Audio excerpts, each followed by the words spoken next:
bienvenue sur Réflexion intérieure. Ici, on prend le temps de penser, de ressentir et de mieux se comprendre. Et si ton bonheur dépendait seulement de ta conscience, pas de richesse, pas de succès, juste être en paix avec toi-même. Ça fait réfléchir, non?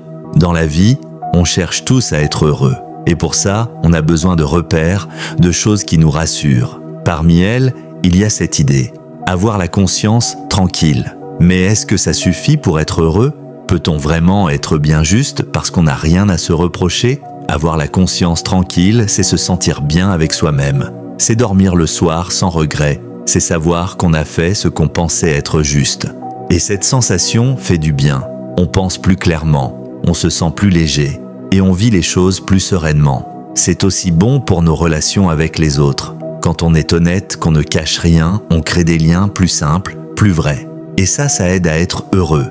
Mais attention, on peut avoir la conscience tranquille et pourtant être triste, seul ou vivre des choses dures. Le bonheur, ce n'est pas que ce qu'on ressent à l'intérieur. C'est aussi ce qu'on vit autour de nous, les gens, les situations. Et parfois, il faut le dire, un peu de chance. Et puis, certaines personnes se sentent de bien, pas parce qu'elles sont justes, mais parce qu'elles ne se posent pas de questions. Elles ne réfléchissent pas à leurs actes et pourtant elles dorment bien la nuit. Mais est-ce vraiment une conscience tranquille?